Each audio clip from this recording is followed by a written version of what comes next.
জীবনে একলা হাঁটতে শেখাটা জরুরি। জরুরি একা থাকতে শেখাও। তার চেয়ে বেশি জরুরি নিজের মন খারাপ নিজে ভালো করতে পারা। জীবনের এই সুদীর্ঘ পথে সবসময় পথ দেখানোর মতো কেউ একজন থাকবে, এমনটা ভাবা একদমই বোকামি। জীবনে কোনো বর্ষায় একা একাই বৃষ্টিতে ভিজতে হয়।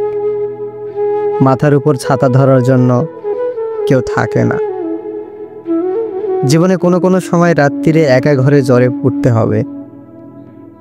মাথায় জলপট্টি দেওয়ার মানুষ থাকবে না। জীবনে মানুষ নদীর জোয়ারের মতো আসে, আবার ভাটার মতো চলেও যায়। তখন একলা হাঁটা, একলা বাঁচার অভ্যাস না থাকলে বড্ড কষ্ট হয়। সেজন্য জীবনে কিছু জিনিস শিখে রাখা খুবই প্রয়োজন। মানুষের আসা যাওয়ার এই মিছিলে আমাদের থাকতে হবে গাছের মতো স্থির, বাঁচতে হবে কায়দা করে। মানুষের আসা যাওয়ার এই মিছিলে আমাদের থাকতে হবে গাছের মতো স্থির, বাঁচতে হবে কায়দা করে।